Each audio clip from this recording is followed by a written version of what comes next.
I am a temple who walks the earth. My womb is fertile for giving birth. I am a woman planted in truth. I grow my branches from sacred roots. You are the form of who you wanna be.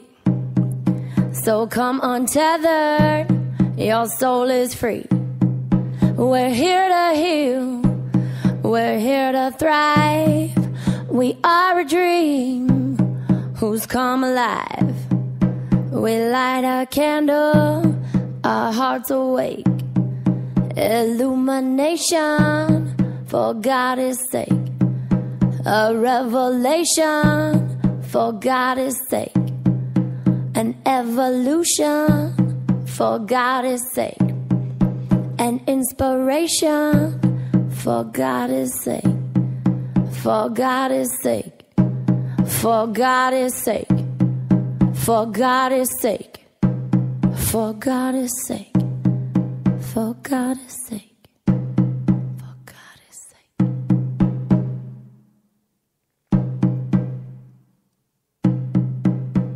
And so it is. Hello, Essence. This is Jody England, and you are listening to Wild Soul Medicine Radio. I'm glad you joined me, especially if you saw that the topic of the show is, I have nothing for you. Meh. Yeah, that's where I'm at today. And so I appreciate you coming to be with me with nothing for you, you know? And of course, as always, you know, even though I can't see what there is that I may have for you, my sense is that there certainly will be something here for you, though I will not intentionally be creating it today. Yeah, and you know, I think sometimes it's just fine for us to give ourselves permission to do that. Though, if you're like me, every time I do give myself that permission, it feels almost as hard as the first time. And this morning, as I was leaning into the offering for today, it kind of felt like, man, I feel a little bit like last week. Like, I don't really know what I want to talk about. And I have this internal process happening, but it's not sunshiny, and it's not, and actually this week it's even less fiery and even less directed than last week, you know? And so I had this question of like, well, can I really, what am I bringing? You know, what would I be talking about? And as I felt into like, well, it could cancel the show and I could just continue sitting around eating Halloween candy and watching Project Greenlight. I could do that, but that actually doesn't feel better given that I have this agreement to be here with you. And certainly, you know, I'm not above deciding to cancel a show as I've done in the past, but it felt like, no, that's not really the answer though. It's not that I actually need to be internal.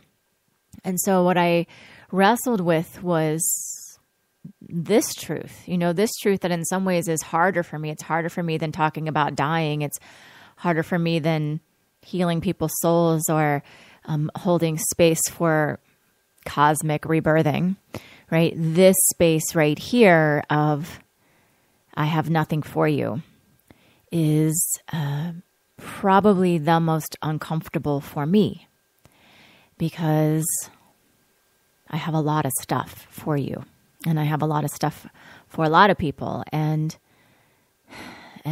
yet right now I'm being called into the medicine of a purgatory of sorts, you know, and it's not like, it's really difficult to name. I debated about calling the show malaise, which is not a word that I use very often, but it came forward this morning. And when I looked up what it means, it's like a general sense of not okay with an unspecified or unclear reason, you know? And I feel like that's really where I am. And I know that's where many of you are too, because I can feel it in the field. I've sensed it in our conversation in the tribe this week, and certainly in my conversation with my friends and my support team is like everybody's just a little in like, what are we doing? What are we doing? Where are we going? And what is the frickin' point for all of this, And so, on the surface level, there's we're being called into more being, and so we can let go of our doing. But even that seems trite to me right now. And not trite in the way that it's not true, but trite in the way of it would just be a platitude. It would be a thing we might say to make us feel better, or to plant a rose garden over something that actually stinks instead of just being with like, what is this smell? And let's just be here, let's just be here in this. And, I've tried many strategies over this last week. I've tried things like going ahead and creating something anyway, or crossing some stuff off my list. I really thought I was onto something. I actually finished a couple house projects that had been bothering me, painted some things that need painted, and I feel like it culminated. So I'm in the middle of painting this project and really jacking my family up on all the projects they also need to be doing to get this house into shape. And I get this side tangent of like, oh my gosh, this coat closet must get cleaned out now. And it's a coat closet where we mostly keep our winter coats, so we don't go in it a lot. So I started looking, and I'm pulling out some things, and ultimately there were like 5 coats in there that we don't actually wear. And so I stacked those to take to Goodwill. And then I stood there in front of the closet wanting to pull more things out and realizing there's nothing really else to pull out. And also I'm still unsatisfied, and isn't that the metaphor for where we are? We have spent 2 months, 2 really intense months, cleaning and clearing and casting off our stuff and preparing ourselves for the new, and burning ourselves and our children and our attachments and our bullshit on the pyre of becoming. And what are we becoming? Where are we? Our ego cries out for some kind of a finish line, some kind of a barometer of, are we getting anywhere? And are we about done with this? And honestly, I stood there in front of that closet thinking, maybe I need to vacuum it. Maybe I need to vacuum the dust out of the deepest corners. Maybe I could get the carpet cleaner in there and actually clean the carpet inside the closet, or pull the cobwebs down from the corners. And, I could do that. And I'm not saying I won't, because, sometimes I have a lot of energy that needs to do something. But I could already feel how that actually wasn't going to make me feel any better. Because I'd already taken the tangent a few days before that of sitting by a beautiful campfire with my adoring soulmate of a husband. My children were gone for the evening, and we were just enjoying our lives and how great everything is. And we began to dream into what would be better. What would be better than how great we already have it? And I said, well, I've been entertaining this idea that with all the remodeling that needs to happen at this house that we're at, I'm not sure it's a great use of our money. And so I get curious if we might be able to manifest something that would be already done, where we could have our horse already at our place and not have to build a barn. And what if we could have this thing and that thing? And so we started to dream into that possibility. Now, mind you, I live in what is, by all accounts, a highly gorgeous and desirable property. It's 4 acres. I have a 5,000 square foot home, a guest house, a pool, newly remodeled cathedral, screened-in porch overlooking this beautiful hill and these grand trees, right? I have an energy portal, these cosmic sentinels that guard the property, right? Like there's a lot you could love about this property and a lot that I typically do love. All of my totems, my animal totems live here. We have foxes and owls and hawks and deer. It's a beautiful, beautiful property. And yet that sense inside of me was stirring for fixating on what's not right, what still isn't right,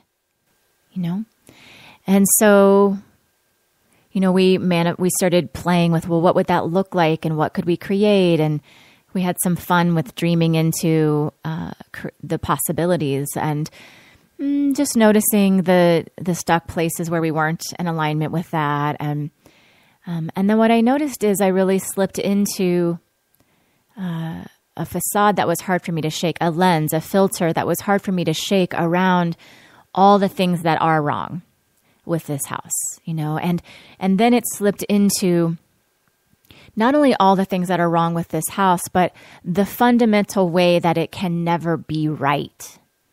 Can never be right because it was built on a slab and it's 30 years old, and the wiring and the heating and air conditioning and the whole infrastructure is really out of whack.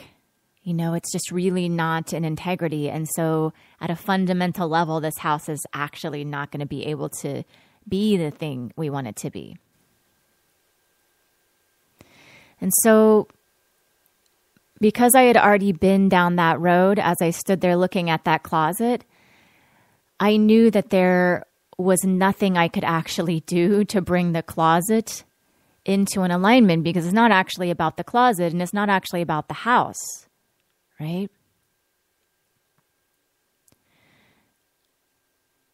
And so I started to focus on another place where things are not in alignment, and that is within my physical body.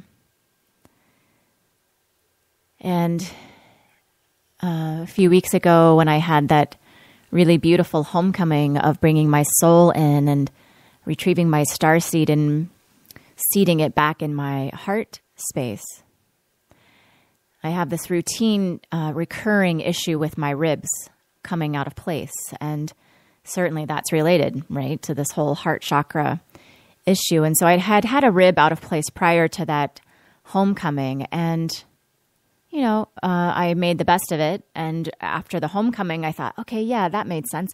I was creating space in my physical body for this beautiful starseed of a heart that I have, this planetary loving that is me. And so I had to make room for it. And now everything's going to be amazing. And the starseed will teach my heart and my physical body how to be. And that's going to be beautiful, right? I'm on the path to healing. And then what ended up happening is I still had a rib out of place and I didn't actually tend it. I did make a couple calls to my chiropractor, but she was unavailable. And then I had to go to LA. And then when I came back from LA, I called again, and then she couldn't get me in for a week. So, after 5 weeks or so of having a rib out of place, now it's really out of place. And there's a couple other things that are happening, right? Because when I sleep, I can't actually relax into the bed, or I get poked in the sternum with the rib that's out of place. And so now my shoulders are beginning to hurt, and my collarbone is getting a little out of alignment. And then I strained a muscle in my lower back on the other side of my body, which tries to hold me up from the poking of the rib. So I finally made an appointment this week. I was on my tear, right? I'm on my tear to get some shit straightened out. My home, the painting, the closets, the whole situation. So I show up for my adjustment, which was extremely painful given the inflammation that was in and around the ribs that needed to get put back in place. And I didn't have a lot of satisfaction there either. The ribs are back in place and it hurts as much as it hurt before. And she said, my chiropractor said, it's very inflamed, so you're going to have to go home and ice it a lot for the next few days. And wouldn't you know, because I hate icing. I hate it. I hate being cold. I hate having ice on my skin. It feels like punishment. It's so much sensation and it's so intense. And so I So I came home and I began to do that. And I've really been in a fair amount of discomfort. And then I went to Pilates the day after that. And my beautiful friend who does Pilates said to me, she said, I really get the sense you have to move your body more.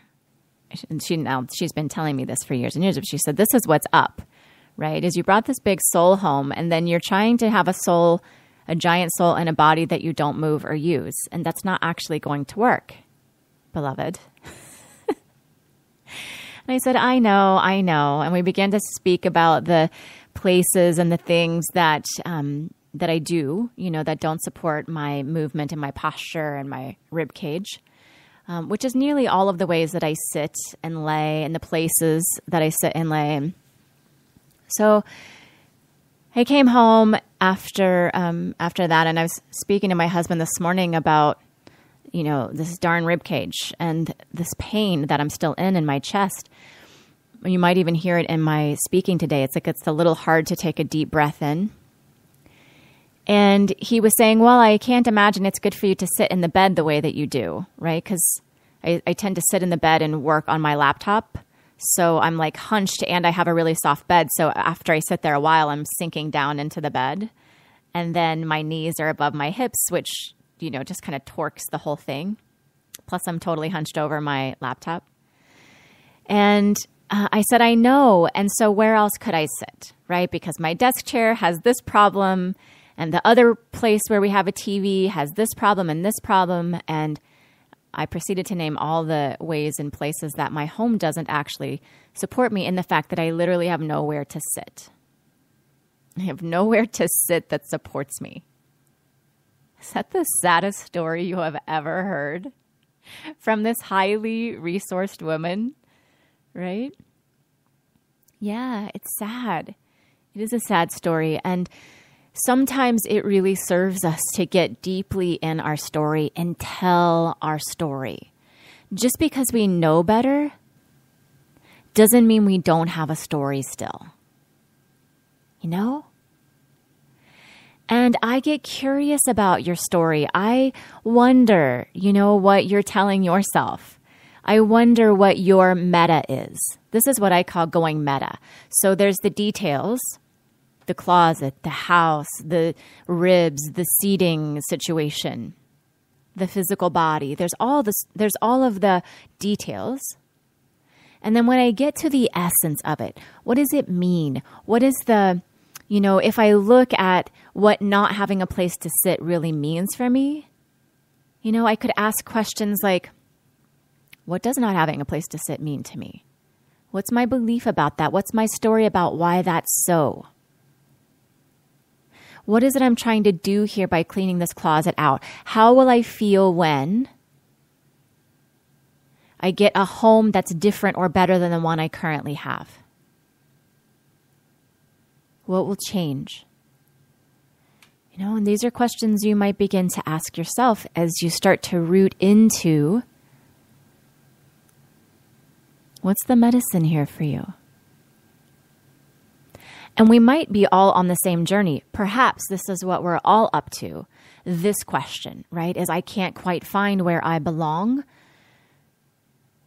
I don't know how to be in this new way. I don't know where I fit.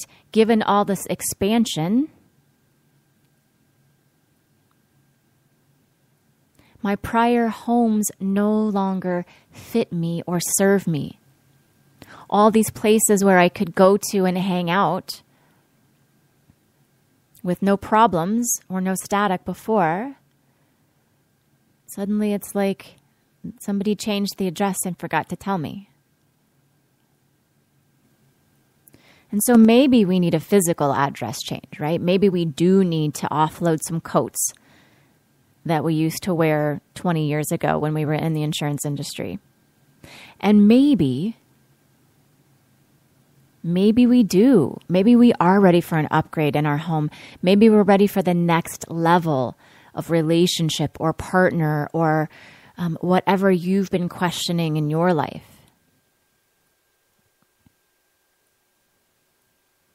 And maybe it's us. Maybe it's simply a dissolving of a story that the bigness, the newness, the realness, the clearness that we now are somehow doesn't fit. I don't know. I don't know what the answer is for myself in this moment. I couldn't tell you. And that's why we're here. That's why we're here together, to just be with this uncomfortable feeling of meh.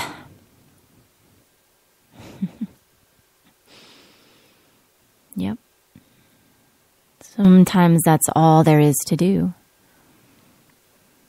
Sometimes you just got to eat another fistful of Halloween candy to figure it out. I know. Yeah, I know. I'm also being good to myself. I'm taking time, I'm noticing with as much compassion, really, as I possibly can, which is a lot of compassion at this point. I really have a lot of softness for myself in this space. I keep watching and just witnessing, like, wow, this is a long one. I wonder, I thought it was because I was on my moon and the full moon and then the dying thing. I'm off my moon now and I'm equally irritable. So, I had a moment of like, oh my gosh, maybe I need to get on some hormones. Maybe I'm in menopause. That's probably happening. Now I need menopause. I've checked, sisters, I have checked the list. Okay. And, and the truth is, like, I'm just crunchy. I'm crunchy around the edges. And, I really, what I was noticing is, I had a beautiful conversation with Jenny this morning, who you will get to meet next week. She's going to come on the show. I'm not going to say more than that. You'll have to tune in next week. She's amazing. And I was talking with Jenny this morning, and God, what was I talking to her about? I was talking to her about everything, and I had a point. Oh, yeah. The point was, I said, I'm trying to figure out what to do here on the show, and the truth is I don't feel like I really have anything for them. So we explored the whole avenue of, like, maybe don't do the show, or maybe do something you want to do instead. And then what I came to is actually what felt the best is just telling you I have nothing for you. Right? Letting myself off the hook, speaking a truth.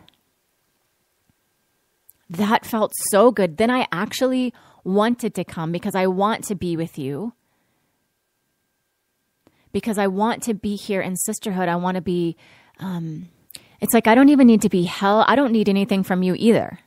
I had another conversation with a beautiful friend the other day, and we both were having this feeling, right? Like, I need to call Lori. And she was like, I need to call Jody. And we're great friends and we text a fair amount, but we don't talk a lot because we more do it telepathically. So we get on the phone and she goes, that's so weird. I've been thinking all morning I need to call you. And I said, I know. I've been feeling like I need to call you. I'm not even sure why. She said, I feel the same. So we just kind of were with each other. And she said, well, here's what's going on with me. And it happened to be very similar to what's going on with me.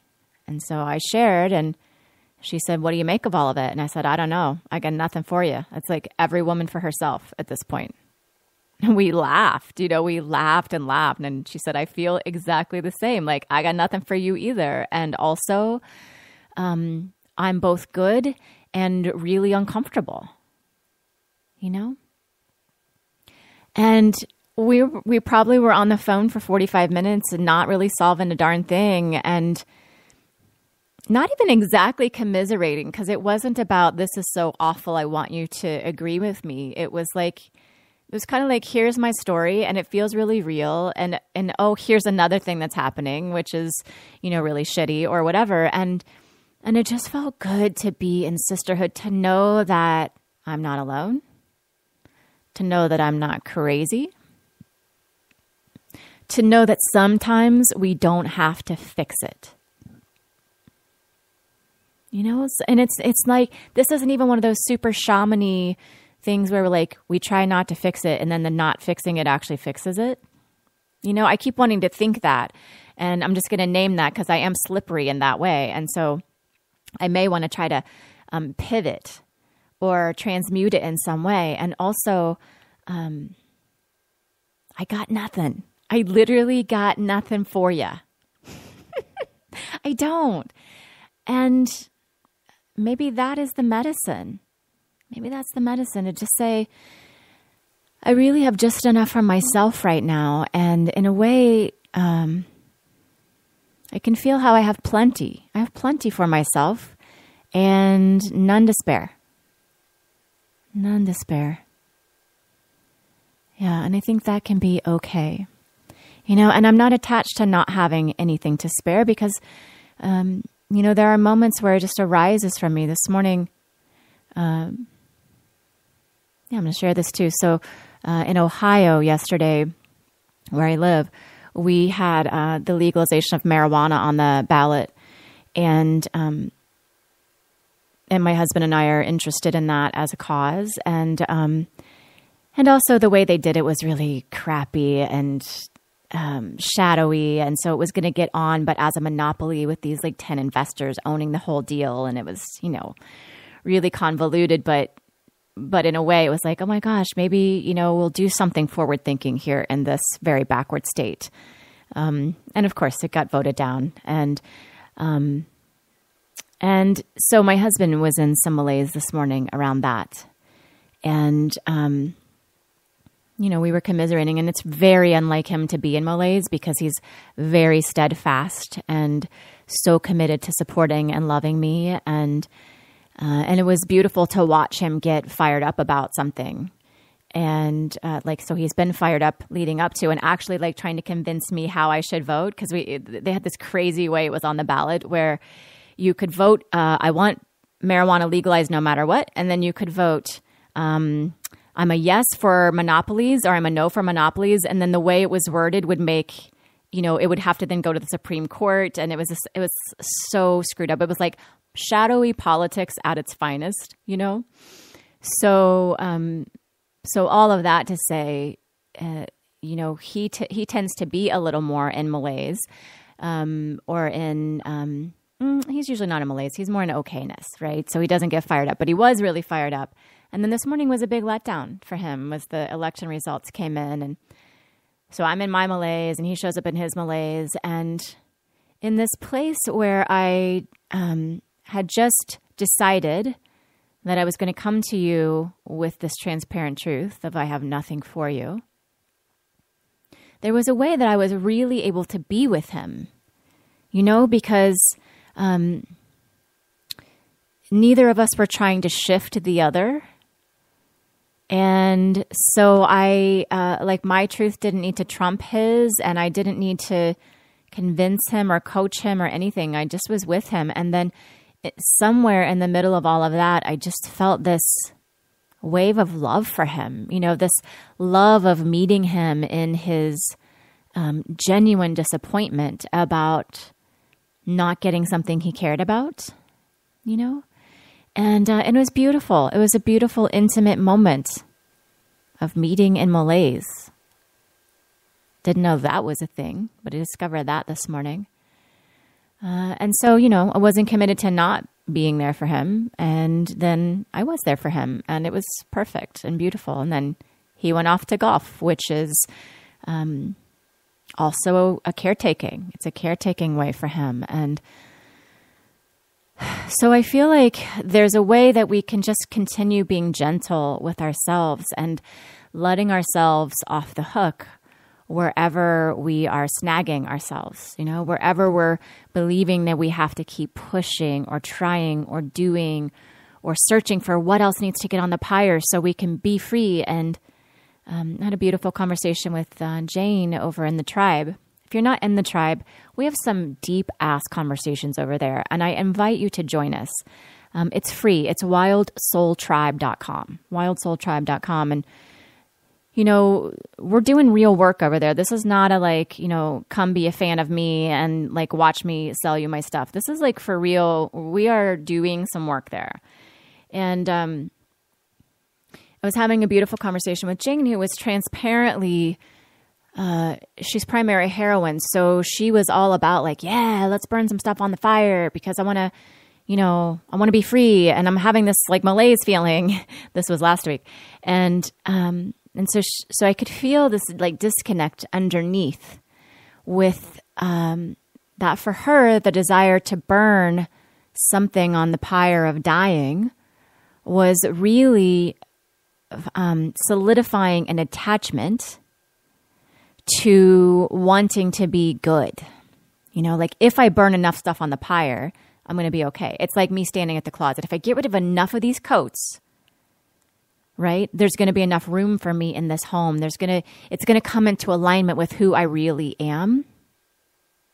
Yeah, and that's, oh my God, that's really what I'm noticing as I look around this home, because I'm hosting an event in a week and a half with many of my magic school women, and I'm really delighted to have them come. And normally I'm really proud of my home and love to host people here, but what I've been present to is all of the places this home doesn't reflect me, and that process began a few weeks ago. It began actually in a ceremony where Jenny so beautifully pointed out to me, Jenny, who you're meeting next week, was like, are those dead flowers on your altar? Like dead plastic flowers? And I said, yeah, actually they are. She's like, why do you have those? And I have to just say, like, they were stylish, deadish plastic flowers. But I have them because we got them from the property that we bought before this one that we ultimately went bankrupt in. And they matched my bedroom. And so I kept them. And she was asking me like, well, what's the essence of those? And I said, well, they actually sit on my altar in my bedroom in front of a mirror. So it's even reflected, right? And they're a symbol of what I have to endure. Like this was not a conscious choice, but as we started to delve into what do they mean to me, what's my meta of those dead plastic flowers, it's like a symbol of what I have to endure. It's what I have to look past to be here. It's like all of that bad stuff has happened and is happening, but each day I look past it and, do my thing. And we had a really great laugh about it. And so we ended up, taking the flowers out and giving them a proper funeral, which was beautiful. And so, but that began this noticing of just how much in my physical space I allow to not reflect me, and I have all kinds of stories about it. Like I'm not a good shopper and I don't live in an area where there's stores that reflect my type of stuff. So then it requires me to shop online. And then, shopping online is hard for me because the EMF on the computer makes me super cranky and blah, blah, blah. Right? I mean, stories. Oh my God, our stories. I'm loving telling you my stories today. I just have to say it feels really good. So let's add that to our malaise cocktail. Is find someone to tell your most sad stories to. Your most troubling, like the detailed reasons why you can't get free of the thing, why you are super put upon, why you would be good if only for this thing and that thing, and all the reasons. Yeah, there's something important about it. Make sure you share it with a friend who understands that stories are just stories. So it's not about her correcting you or trying to shift you, but there's a way that she can then hold your story just as a story, with the proper amount of love and seeing without validating or solidifying you into it.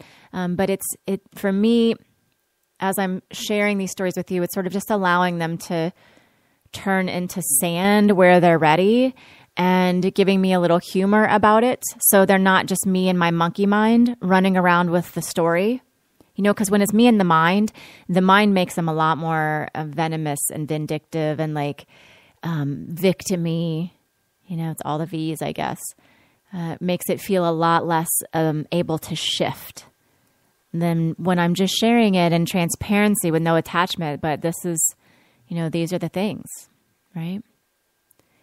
And as I'm saying it, I can even now hear, and actually there are many, many, many ways that my home does reflect me, that it is me, that I am up under every molecule of ground and every structure on this property, my energy does run through and in and around this place. And, and so when I feel like that, it does make it a lot easier to be unattached to those places that aren't yet upgraded. And, yeah. And then there's still a little piece, right? So there's a piece, but then there's and it's so much work. It is a lot of work. This is a lot of property to upgrade. Actually, that was the theme for me. So when my husband and I started to play with this idea of upgrading, to a different property, we were naming. Okay, so I'm imagining this better, beautiful property, and what would be in the way? And so for me, what was in the way was this sense of hardness, the feeling is, so I could imagine a place that would be better than this, that would have the horse barn on site, that would be newer and already done, or just newly built, and it would have a whole goddess garden and setting, and a beautiful energetic already established, and and so I can imagine that. And then every imagining involves some kind of hardness, but then it would still be in Ohio, or it would still be in Troy. And then how would that happen? And then I bet it would cost a lot. Okay, so if it didn't cost a lot, if it cost the same, could I even imagine that? Yeah, I can imagine that. But then how would we get financed? Because we did have that bankruptcy 5 years ago, and here we have a great financing deal with the owner. And so that's a hurdle I can't even imagine replicating. Right? Okay. So if I could get rid of that, you know what I mean? So I start playing with oh my gosh, sisters. Okay. So here's what I'm feeling. I'm having some clarity now. So it's for me, it's an incarnational, feeling of hardness. It's here's this giant cosmic soul that I am, that has come home to this physical body, which feels limited and decrepit in many ways. And the heart chakra is really the juncture of those two places. It's the meeting of the body and the soul. And so this is the rib pain. This is the heart pain, and it's also the malaise. Malaise is really depression. It's the depression, and it's, I feel like this is all related. It is related to this big expansion we've been in. And then the meeting of the big expansion and the current reality, right? This is the theme I'm getting. And actually, that was the discussion Jenny and I had when we were looking at the dead flower. She was like, well, why are you remodeling this place? And I said, well, for all of the reasons, right? That we have good financing, and it's a great location, and we've been here 5 years, and, all of the pieces. And what I'd love to do is build something new or move into something that's new, because I really love efficiencies. And, I love efficiencies, and I love things that are new and that work. And I said, and then therein is my cosmic story, that I'm here to remodel this planet, these people, this humanity that's so slow and decrepit, and it takes forever, and the infrastructure is largely broken, right? And my commitment, though, is to doing it. So I keep finding these mammoth projects. If you could see all of the stuff there is to do here, this is not a small property to maintain or live in, even if we don't remodel it. And, so I'm curious in this moment about that story, because I can feel there's some sacrifice in it. And I wonder who I would be without the sacrifice. I wonder if sacrifice is required, actually. I mean, it's certainly been a foundational platform for my great mother, for my martyrdom. I've sacrificed a lot over the years. I still hold on to a story of that I live here only because my children like it here, even though there's nothing here for me. And maybe I'm here because the universe wants me here, because I'm probably planting some seed here in the Midwest that can't be planted by anyone else, even though all of my clients live around the world and across the country. But yet somehow I'm staying here, you know? Yeah. So I invite you to take a look. Only if you want to. If you want to be in malaise, you can totally still do that too. So grab a bowl of Cheetos. And I have to confess, I'm sitting here in my actual pajamas. Like, I didn't take a shower yesterday. I'm going to go ride my horse tonight, so I probably won't even take a shower today. Maybe later, but probably not. I'm literally here in my sweaty pajamas with my hair not brushed, my teeth not brushed, right? So we can be there together. We're sisters. We can be there. And in a way that might really serve. And then there's some of you that are still really attached to the doing. So just for those doing sisters, right? Some of us are going to eat Cheetos and watch you do this. And there's no judgment which of the two you are. But if you're a doing sister and you want to play, I wonder if you could get curious about, I have a sense that we are all really up against a foundational old and new story for ourselves. Like beyond what you think it's about, but deeper. You know? So for me, it's like big soul coming home, and all of the stories have led me to this awareness. So you might need to tell more stories before you can actually hear it. I also really recommend telling those stories out loud because, again, in your mind, your monkey takes them so quickly and categorizes and labels them and makes them confusing. So there's something in saying them out loud that you can almost hear what's happening as you're saying it. But I wonder who you were pre-planetary shifting, right? Pre-eclipse, September 27th, or whatever day that was. Yeah. Who you were pre-then and who you are now. What isn't fitting? What's your story about why it's not fitting or why it's not working or how you couldn't actually be the new self in the old structure? Yeah. Wow, that feels important. That feels important, sisters. What's in the way of you being the new self in the old structure? Because my sense is it's not actually about the structure. It's in a story you have about the structure. Oh my God, I am so taking this medicine. Thank you, sisters, for being here for me so that I can have nothing for you and get this for myself. This is big. High five to the sisterhood. Yeah, so I have some stories to dissolve about my beliefs about structure. Yeah, because structure is just an energy too. Structure is just a story. So I can work that on a lot of levels, right? I can feel where that lives. I have a lot of story about body and what's really possible within a body, and could it really be healed? Could it really house all of me? You know, all of those pieces. Same with a house where I live. You know, that it's old and it's been reflected in every quote we get here. You know, every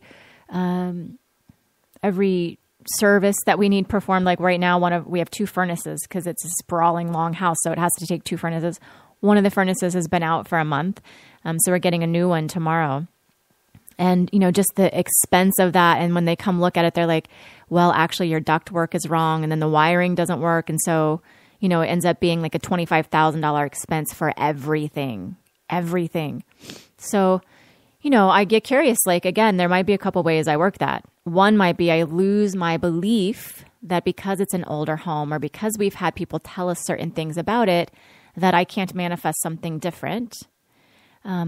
I might also lose my belief that I'm tied to this structure, like that I'm tied in some fundamental way. So, I might be dissolving my beliefs that it would be hard to move, that it would be hard to move to a new state or a new home, or that somebody could hand me a freshly remodeled home that had all of my specifications and was less money than I'm paying now, right? Like, as I'm trying that on, I can feel a new possibility there that I didn't have when I was telling that story earlier.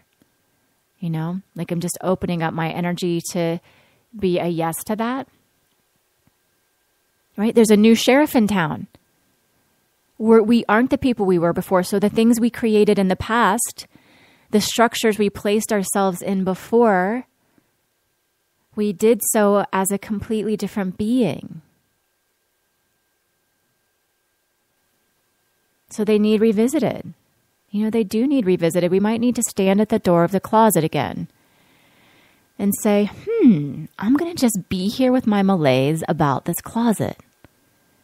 I'm going to actually feel the back of it. Like, honestly, I'm going to go sit in front of that closet as soon as we're complete. I'm going to sit cross-legged in front of that closet with the door open, and I'm going to feel what's there for me. Like, what is the medicine in that closet? What are the feelings it brings up in me? What stories is it showing me?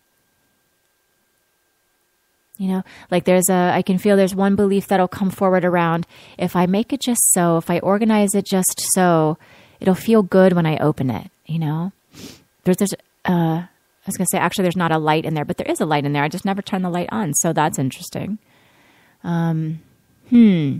Yeah, so I can hear there's a metaphor in there for me about my body, right? There is a light in here, but I just never turn the light on. So it feels like it's going to need a lot of work to actually make it be something, but I might just consider turning the light on. What does that look like? It feels like an energetic thing for me, like a life force sort of a situation. Yeah. Life as medicine, sisters. One thing is everything. Your malaise is medicine. It's medicine. And sometimes as we sit with the bad tasting medicine, as we wish it was different, we discover that it's just the medicine we need and just the right dose. No mistakes. Yeah. And so, let's stay in this conversation. Let's be in it. I really want to be clear that this is not a tricky way to get you to change. And so if you want to stay in the malaise, let's post our pictures of our malaise-ness over in the tribe. Like, I want to see you eating your Cheetos with your feet up and your bed head and your grumpy faces. Let's really be in this together. Let's make it okay to not have to shift, to not be up for looking at our incarnational wounds every minute of every day. We can just take a break and be like, that's it. I got nothing. I got nothing for you. And here's what I have for me today. I might want to tell my story. I might want to be seen in sisterhood. I might want to go completely off grid and be not in connection at all. And I formally give you permission for every single option. It's your malaise. You get to do it exactly how you want to do it. Nobody's going to take that from you. Yep. So thank you. Thanks for being here and for witnessing me and for being the bright, beautiful, shining stars that you are in your stuckness and in your freedom. It is all so good. Until next time, sisters, so much love to you. Bye for now. We light a candle, our hearts awake. Illumination, for God's sake. A revelation, for God's sake. An inspiration, for God's sake. Illumination, for God's sake. For God's sake, for God's sake.